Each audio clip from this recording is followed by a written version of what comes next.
പോറ്റിക്കൊപ്പം PP ദിവ്യയും CPM ആകെ കൂടെ ഒരു വിയർത്തൊരു വല്ലാത്ത അവസ്ഥയിലാണ്. പ്രത്യേകിച്ച് ഈ ശബരിമല വിഷയം CPM-ൽ നിന്ന് പിന്നീട് UDF-ലേക്ക് പോകുന്നുണ്ടെങ്കിലും തുടക്കം ഇപ്പോഴും ഒക്കെ CPM തന്നെയാണ് ആളുകൾ പറയുന്നത്. ഗൃഹസമ്പർക്ക പരിപാടിയിലൊക്കെ പോകുമ്പോൾ CPM-നോട് അതൊക്കെ ആളുകൾ ചോദിക്കുന്നുമുണ്ട്. മറുപടി കിട്ടാത്തത് കൊണ്ട് പുതിയ മാർഗനിർദ്ദേശമൊക്കെ അവർ കൊണ്ടുവന്നിട്ടുണ്ട്. കാരണം എങ്ങനെ ആളുകളെ നേരിടാം എന്നൊക്കെ പറയും. അപ്പൊ ശബരിമല വല്ലാതെ കത്ത് നിൽക്കുമ്പോഴാണ് പോറ്റിക്കൊപ്പം ദിവ്യയും പോകുന്നത്. എന്താണ് സംഭവിക്കുന്നത്? ഈ ശബരിമല കൊള്ള ഇപ്പൊ സംയുക്ത സംരംഭമായിട്ട് പോയപ്പോ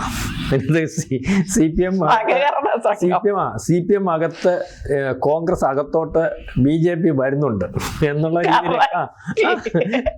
രീതിയിലേക്കാണ് പോകുന്നത്. അപ്പൊ ഇതിനകത്ത് അടുത്ത 26-ലെ ഇലക്ഷനകത്ത് നമ്മൾ പറയുമ്പം ഒരു വിഷയം കിട്ടിയാൽ ഏറ്റെടുത്ത് ആ പാർട്ടി അടിക്കാൻ ഉപയോഗിക്കുന്ന കോൺഗ്രസിന്റെ സതീശൻ, യാണൊരുത്തൻ സതീശൻ, പ്രതിപക്ഷ നേതാവ് സതീശൻ എന്നൊക്കെ പറയുന്ന ആള് മിണ്ടാതെങ്ങിരിക്കുക.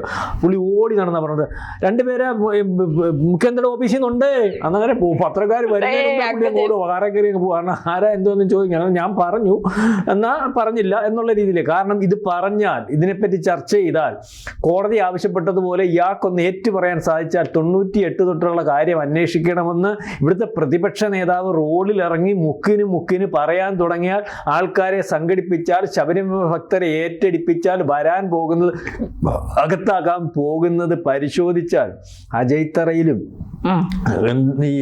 അദ്ദേഹത്തിന്റെ പേര് രാഘവനല്ല, രാഘവൻ CPM-ന്റെ, അയാള് അതിന് തള്ളിയാ പറഞ്ഞേക്കുന്നത്. അജയ്തറയിലും അന്നത്തെ ദേവസ്വം ബോർഡ് പ്രസിഡന്റ് പ്രയാർ ഗോപാലകൃഷ്ണനും ഒന്നുമല്ല ഇതിനകത്ത് കക്ഷിയാവാൻ പോകുന്നത്. ഏറ്റവും വേണ്ടപ്പെട്ട നേതാക്കന്മാര് ആയിട്ടുള്ള ആലപ്പുഴക്കാരൻ നമ്മുടെ രമേശ് ചെന്നിത്തല ചൂണ്ടിക്കാണിച്ചിട്ടുണ്ട്. മൂക്കത്ത് ഇങ്ങനെ നമ്മൾ തൊടുന്നതിന് വരെ പുള്ളി ഇങ്ങനെ തൊട്ട് കാണിച്ചിട്ടുണ്ട്. പിന്നെ അതിൻ്റെ അപ്പുറം പോറ്റി കുടുംബത്തോട് നിന്ന് ഒരു ഫോട്ടോയുണ്ട്. Z കാറ്റഗറി മോദിക്കൊപ്പം സെക്യൂരിറ്റി ഉള്ള ഇവിടുത്തെ പല സംസ്ഥാനങ്ങളിലെയും ഭരണം കരുണാകരൻ ഉൾപ്പെടെ ഈ കോൺഗ്രസിനകത്തുനിന്ന് ഒരു കാലത്ത് പോയത് സോണിയാഗാന്ധിയുടെ അപ്പോയിൻമെന്റ് അദ്ദേഹം ചോദിച്ചിട്ട് കിട്ടാഞ്ഞ്. അപ്പോൾ അത്തരത്തിൽ ഭരണം പല സംസ്ഥാനങ്ങളിലും പോയിട്ടുള്ള, അവരുടെ അപ്പോയിൻമെന്റ് കിട്ടാത്തതുകൊണ്ട് പോയിട്ടുള്ള, കോൺഗ്രസിനകത്തുനിന്ന് പല നേതാക്കന്മാരും വിട്ടുപോയിട്ടുള്ള, അവർ ലിസ്റ്റ് ചെയ്യാൻ എടുത്ത് വെച്ചിട്ടുണ്ട്, ഇപ്പോൾ എനിക്ക് ഓർമ്മയിൽ വിട്ടുപോയിട്ടുള്ള ഈ സോണിയാഗാന്ധിക്ക് കീഴ്ശാന്തി അടിച്ചുതളിക്കാരനായിട്ടുള്ള യാതൊരു ബന്ധവും ആചാരങ്ങളുമായിട്ടും തൃപ്തിയില്ലാത്തതും അത്തരത്തിൽ ആചാരങ്ങളെ പ്രൊമോട്ട് ചെയ്താത്തതും ഇതുവരെ നമ്മുടെ സ്വാമിമാരുടെയും സന്യാസിമാരുടെയും കൂട്ടത്തിൽ ഒരുപക്ഷെ നെഹ്റു കുടുംബത്തിനകത്ത് കണ്ടിട്ടില്ലാത്തതുമാരെ സോണിയാഗാന്ധിയുടെ കൂടെ എങ്ങനെയാ വന്നേ? അല്ല എങ്ങനെയാ വന്നേ? അത് ആർക്കും മിണ്ടുന്നില്ല, ആരും അതിന്റെ പുറയില്ലല്ലോ, ആർക്കും അതിന്റെ ക്ലാരിഫിക്കേഷൻ. ഇതിനെപ്പറ്റി ചോദിച്ചപ്പോൾ KC വേണുഗോപാൽ പറഞ്ഞ എന്താണെന്നറിയാം, സോണിയാഗാന്ധിക്ക് ദേവസ്വം ബോർഡ് പ്രസിഡന്റാണ്. ദേവസ്വം ബോർഡ് പ്രസിഡന്റ് എന്തോ ഉണ്ട് KC. നിങ്ങൾ 2004 പോറ്റി കയറിയ സമയത്ത് അവിടുത്തെ കാർത്തികനെ മാറ്റിയിട്ട് ദേവസ്വം ബോർഡ് മന്ത്രിയായല്ലോ. അതിനെക്കാട്ടി എത്രയോ താഴെയോ ദേവസ്വം ബോർഡ് പ്രസിഡന്റ്. ഇത് ആക്ഷേപമായിട്ട് വരുന്നുണ്ട്. അതിനകത്ത് വാസ്തവം ഉണ്ടോ എന്ന് എനിക്കറിയത്തില്ല. അപ്പൊ KC പറയാത്തത്, സതീശൻ പറയാത്തത് ഇതിനകത്ത് നിഷ്പക്ഷമായ അന്വേഷണം വേണം, അത് അവിടെ നിൽക്കട്ടെ. അപ്പോൾ അതിനകത്ത് ഇപ്പം ഈ PP ദിവ്യയെ പറ്റി ഒരു ആരോപണം വരുന്നുണ്ട്. സുരേഷ് ഗോപി ഇടപെട്ടു, അത് ഇടപെട്ടോന്ന് എനിക്കറിയത്തില്ല, ഇടപെട്ടു. ഏതായാലും PP ദിവ്യ CPM വിട്ട് BJP-യിലേക്ക് എന്നുള്ള രീതിയിലേക്ക് ഒരു വാർത്ത വരുന്നുണ്ട്. അപ്പോൾ PP ദിവ്യ കഴിഞ്ഞ ദിവസം ഒരു വാർത്തയ്ക്കകത്ത് ഞാൻ കണ്ടു, അവർ തന്നെ പറഞ്ഞിരിക്കുന്നു, പലരും വന്ന് കാണാറുണ്ട്, സംസാരിക്കാറുണ്ട്, അതിനൊന്നും മറുപടി പറയുന്ന ഒരവസ്ഥയില്ല എന്നുള്ള കാര്യം പറഞ്ഞിട്ടുണ്ട്. അപ്പോൾ PP ദിവ്യയെ പറ്റി പറയുമ്പം എനിക്കറിയാവുന്ന ഒരു PP ദിവ്യരുണ്ട്. എനിക്കറിയാവുന്ന PP ദിവ്യ ഈ കൊലപാതകവുമായിട്ട് ബന്ധപ്പെട്ട് എനിക്ക് എൻ്റെ വ്യക്തത അറിയത്തില്ല. പക്ഷേ അതിന് മുമ്പ് അവർ നല്ലൊരു നേതാവാണ്. നല്ലൊരു നേതാവ് എന്ന് പറയുമ്പോൾ ഏത് പാർട്ടിക്ക് അത് നല്ല നേതാക്കന്മാരുണ്ടല്ലോ, ആൾക്കാരെ സംഘടിപ്പിക്കാൻ, ആൾക്കാരുടെ ഇടയിൽ നിൽക്കാൻ, നല്ലപോലെ പ്രസംഗിക്കാൻ, കാര്യങ്ങൾ നടത്തി കൊടുക്കാൻ, അതുപോലെ ആർജവും ഒരു കാര്യം നടത്താൻ ഒരു പറയത്തില്ല, ഇത് നടത്തി കൊടുത്തേ ഒക്കത്തുള്ളൂ, ആർജവും ആ രീതിയിലൊക്കെ ഉണ്ടായിരുന്നു. പിന്നെ അവരെ പറ്റി ഞാൻ അറിയുന്ന PP ദിവ്യയെ പറ്റി എനിക്ക് അഴിമതി ആരോപണം അറിയത്തില്ല, ഉള്ള കാര്യം പറയാമല്ലോ. അപ്പോൾ അവർ ഈ പറഞ്ഞതുപോലെ ഈ നമ്മൾ കണ്ണൂരിലെ മാർക്സിസ്റ്റ് പാർട്ടിക്കാരുണ്ട്, അവർ കവിഞ്ഞ ആരുമില്ലെന്നുള്ളൊരു തോന്നലുണ്ട്. അവിടെ എന്ന് വെച്ചാൽ അവരുടെ സംവിധാനത്തിൽ പാർട്ടിയുണ്ട്, അവർക്ക് ജയിക്കാൻ പറ്റുന്ന സംവിധാനമുണ്ട്, അവരുടെ കൂടെ ആളുകൾ എവിടെ നോക്കിയാലും അവർക്ക് എന്തും കഴിയുമെന്നുള്ള രീതി. അത് വെച്ചിട്ട് ഈ പറഞ്ഞതിൽ ഈ ഒരു വിഷയം, ഒരു പക്ഷേ അന്ന് ഒരു പെട്രോൾ പമ്പിൻ്റെ വിഷയം, കൈക്കൂലി മേടിച്ചു എന്ന് പറയുന്ന വിഷയം, ഈ പത്തനംതിട്ടക്കാരനായിട്ടുള്ള ADM അദ്ദേഹം പത്തനംതിട്ട പാർട്ടിക്ക് വേണ്ടപ്പെട്ടവരാണ്. അപ്പോൾ ആ രണ്ട് ജില്ലയിലെ പാർട്ടികൾ തമ്മിലൊരു പ്രശ്നം ഉണ്ടായിരുന്നു. അത് ഈ ADM-നകത്ത് ADM കാശ് മേടിക്കത്തില്ലെന്ന് എനിക്കറിയാം. അദ്ദേഹത്തെ പറ്റിയുള്ള കാര്യത്തിനകത്ത് കാശ് മേടിക്കത്തില്ലെന്നുണ്ട്.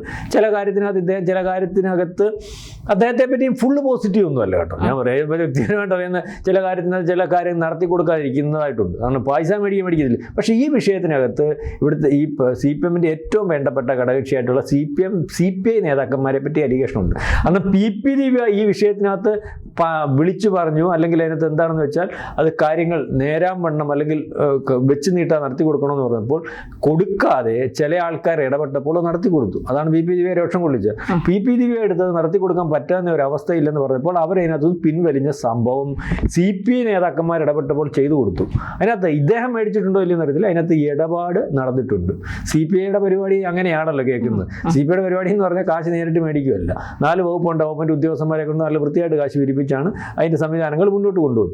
ആ രീതിയിലേക്ക് ഒരു ആക്ഷേപം വന്നതുണ്ട്. അപ്പോൾ ഇതിനകത്ത് പോറ്റി, ഞാൻ പറഞ്ഞത് ഈ നമ്മുടെ ശബരിമലയിലെ ഒരു പോറ്റി തലവേദന കൊണ്ട് അങ്ങേ അറ്റമാക്കിയിരിക്കുക, മനസ്സിലായില്ലേ? പോറ്റിയെ കയറ്റിയത് ഞാനിപ്പോൾ പറഞ്ഞ പോലെ ചില ആൾക്കാരുടെ പേരില്ല, പക്ഷേ മൊത്തം ജനം വിശ്വസിച്ചിരിക്കുന്ന പോറ്റി അതിൻ്റെ സി പി എമ്മിൻ്റെ ആളാന്നുള്ള രീതിയിലാണ്. അപ്പോൾ ഇതുപോലെ തന്നെ ഐഷ പോറ്റി എന്ന് പറഞ്ഞ ഒരാളുണ്ട്.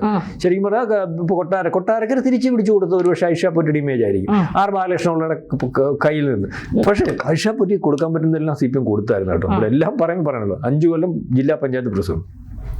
അതിനുശേഷം അവരെ 3 പ്രാവശ്യം മത്സരിച്ചു. കഴിഞ്ഞ പ്രാവശ്യം ടേൺ വന്നപ്പോഴാണ് അവരെ മാറ്റി. അന്നേരമാണ് ബാലഗോപാൽ അവിടുന്ന് മത്സരിക്കുന്നത്. പിന്നെ മാത്രമല്ല നല്ല ജനപ്രതിനിധിയായിരുന്നു. അവർ കൊടുത്തില്ല എന്ന് പറഞ്ഞ പോലെ ഈ ബാറസ് ഹൈക്കോടതി അല്ലെങ്കിൽ കോടതിൻ്റെ അതിൻ്റെ ഏറ്റവും വലിയ പോസ്റ്റാണ്. ആ പോസ്റ്റിലൊക്കെ സി പി എം എത്തിച്ചാണ്. അപ്പോൾ ആ സമയത്ത് സി പി എമ്മിനോട് തന്നെ പറയുന്ന ഒരു കാര്യം നമുക്കറിയാമായിരുന്നു. സി പി എമ്മിനോട് തന്നെ രഹസ്യമായിട്ട് പറയും, എന്നെ ഒന്ന് മാറ്റി തരണം, എൻ്റെ ഭർത്താവിന് പുള്ളി അസുഖത്തില്ല, എനിക്ക് അദ്ദേഹം മരിച്ചു പോയിരുന്നു, ക്യാൻസറായിരുന്നു, എന്നെ മാറ്റി നിർത്തണം. അപ്പം അത് കഴിഞ്ഞിട്ടാണ് ഇവർ അന്നത്തേക്ക് അറിവനുസരിച്ച് തൃപ്തിയോടുകൂടി മാറിയ കൊല്ലം ജില്ലാ കമ്മിറ്റിയിൽ ഇവരുണ്ടായിരുന്നു, മഹിളയുടെ ഭാരവാഹിയായിരുന്നു. ആ രീതിയിലൊക്കെ നല്ല പ്രമോഷൻ കൊടുത്തു. പിന്നെ ഇവർ തന്നെ പുറകോട്ട് മാറിയിട്ട് ഇപ്പം എനിക്കൊന്ന് വി ഡി സതീശൻ വന്ന് പോറ്റിയെ അങ്ങ് കയറ്റിക്കൊണ്ട് പോയിട്ടുണ്ട്. മനസ്സിലായില്ലേ? അടുത്ത പ്രാവശ്യം സ്ഥാനാർത്ഥിയാവണമെന്നൊക്കെ പറയുന്നത്. അപ്പോൾ ആ സമയത്താണ് ഇത്തരത്തിലുള്ള അലിഗേഷൻ കൂടി വരുന്നത്. പക്ഷേ ഒരു സംസ്ഥാനത്ത് തെരഞ്ഞെടുപ്പിനെ ഫേസ് ചെയ്യുന്ന സമയത്ത് പ്രധാനപ്പെട്ട നേതാക്കന്മാരായിട്ടുള്ള, കാരണം ഈ ഐഷ പോറ്റിയെ പൊതുവെ നോക്കുമ്പം അവരെ പറ്റി മോശം അഭിപ്രായമൊന്നുമില്ല, അലിഗേഷനില്ല, അഴിമതിയില്ല, നല്ല ജനപ്രതിനിധിയാണ്, അവരെന്തുകൊണ്ട് സി പി എം വിടുന്നു, കൊല്ലം പോലെയുള്ള ഒരു സി പി എമ്മിൻ്റെ കുത്തകയുള്ളത് വന്ന് അത് ചർച്ചയായിക്കൊണ്ട് വരുന്നത്. അവിടുന്ന് ഒരു കൊട്ടാരക്കരയിൽ നിന്ന് ഒരു സ്ഥാനാർത്ഥിയായിട്ട് ഒരുപക്ഷെ മത്സരിപ്പിക്കുന്നതിനപ്പുറം നമ്മൾ പറയത്തില്ലേ, ഇപ്പം ഈ സംസ്ഥാനത്തുടനീളം അതൊരു ചർച്ചയാക്കാം. എന്തുകൊണ്ട് സി പി എം ആൾക്കാർ വിടുന്നു ഈ സമയത്ത്? അപ്പോൾ സി പി എം അടുത്ത പ്രാവശ്യം അധികാരത്തിൽ വരത്തില്ലയോ, തോക്കുമോ? അതുകൊണ്ടാണല്ലോ ഇവിടുന്ന് നമ്മൾ കണ്ടില്ലേ, ബി ജെ പി ഇങ്ങനെ പ്രയോജനപ്പെടുത്താറുണ്ട്. ഇവിടുന്ന് ഏക്കാരനയുടെ മോനെ ബി ജെ പിക്ക് അത് കൊണ്ടുവന്നുകൊണ്ട് കേരളത്തിൽ വല്ല ഗുണമുണ്ടോ? ഞാൻ പുള്ളി കാര്യം പോലും പറഞ്ഞു. ഏക്കാനും കൊത്ത ഒരു പക്ഷേ വടക്കേ ഇന്ത്യ കൊണ്ട് കൊടുത്തു. ഇത്ര കൊല്ലം ഈ കോൺഗ്രസ് പാർട്ടിയുടെ അല്ലെങ്കിൽ പ്രതിരോധ മന്ത്രിയായിട്ടിരുന്ന AK ആന്റണി കണ്ടോ പാർട്ടി വിട്ടു, അല്ലെങ്കിൽ ബി ജെ പിക്ക് തീർന്നു. കെ കരുണാകരൻ്റെ അങ്ങനെയായിരുന്നു. അവർ വടക്കേ ഇന്ത്യയിൽ ഉപയോഗപ്പെടുത്തി. കാരണം കരുണാകരൻ്റെ മകൾ കോൺഗ്രസിൻ്റെ ലീഡർ ഇത്ര കൊല്ലത്തെ അല്ലെങ്കിൽ വലിയ നേതാവ് കോൺഗ്രസ് വിട്ടു. അപ്പം കോൺഗ്രസിനകത്ത് ഇല്ലെങ്കിൽ കോൺഗ്രസ് ഇത്തരത്തിലേ ഉള്ളൂ, അതിന് നാളത്തെ ഭാവിയില്ല, പ്രധാനപ്പെട്ടവരെല്ലാം വരുന്നത് അത് വടക്കേ ഇന്ത്യയിൽ പോയി. ഇതുപോലെ ഈ പി ദിവ്യയുടെ കാര്യമായാലും കൊള്ളാം, ഈ ഐഷ പോറ്റിയുടെ കാര്യമായാലും കൊള്ളാം, അത് അവിടുത്തെ ഒരു വിഷയം അവിടെ അല്ല അത് വർക്കൗട്ട് ആകുന്നു, മൊത്തത്തിൽ വർക്കൗട്ട് ആകും. അത്തരത്തിലേക്ക് ഒരു കാര്യത്തിന് വേണ്ടി പ്രയോജനപ്പെടുത്താൻ സാധിക്കുന്ന ഒരു അവസ്ഥയുണ്ട്. ഇപ്പോൾ ദിവ്യ പോകുമോ പോകത്തില്ലയോ എന്നുള്ളതിനെ പറ്റി അറിയത്തില്ല. പക്ഷേ ദിവ്യയുടേതായിട്ട് വരുന്ന ഒരു പത്രക്കുറിപ്പ് വന്ന് പലരും എന്നോട് വന്ന് സംസാരിക്കാറുണ്ട്. മാത്രവുമല്ല ദിവ്യ പ്രധാനപ്പെട്ട പോസ്റ്റുകളിൽ നിന്ന് അന്ന് നീക്കിയായിരുന്നു. പാർട്ടി പറയുന്നതോ അത് വലിയൊരു വിഷയമായല്ലോ. കാരണം ഒരാളുടെ ആത്മഹത്യക്ക് കാരണമായിട്ടുള്ള അയാളെ പറ്റി, അയാളുടെ കരിയറും അല്ലെങ്കിൽ അദ്ദേഹത്തിൻ്റെ ഇത്തരത്തെ നാളത്തെ സർവീസ് പരിശോധിക്കുമ്പോൾ അങ്ങനെ അഴിമതിക്കാരനും കൈക്കൂലിക്കാരനും ഒന്നുമല്ല. ഈ അകത്ത് നടക്കുന്ന കാര്യങ്ങൾ, ഇതുപോലെയുള്ള കാര്യങ്ങൾ രഹസ്യമായിട്ട് ആൾക്കാർക്ക് അറിയാൻ പറ്റുന്നത്.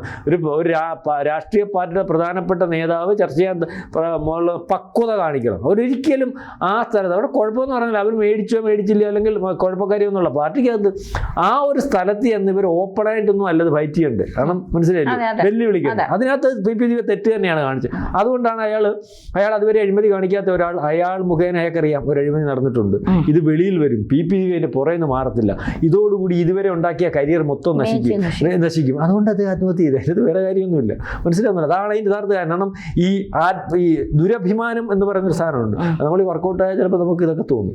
ആവശ്യമില്ലാത്ത അങ്ങനെ അന്നേരം തോന്നിയൊരു ദുരഭിമാനം ആണ്. ഞാൻ ഇതുവരെ നാൾ ഉണ്ടാക്കി വെച്ചതും അല്ലെങ്കിൽ അഭിമാനവും നാട്ടുകാരെന്നെ പറ്റി വിചാരിക്കുന്നു ഒരു സുപ്രഭാതം കൊണ്ട്. ഇപ്പോൾ ഒളിച്ചേല കടത്തുകൾ നടത്തുന്നുണ്ടായിരുന്നു, അത് വെളിയിൽ വരും. ഇവർ കൊണ്ടുവരും. ഇവരെല്ലാം അവർ അത്രയും കരുത്തുറ്റ നേതാവാണ്. അവരിതെല്ലാം കളക്ട് ചെയ്തിട്ടാണല്ലോ വന്നൊരു വെല്ലുവിളി നടത്തിയിട്ട് പോകുന്നത്. പക്ഷെ അവരും വിചാരിക്കുന്നില്ല ഈ രീതിയിൽ.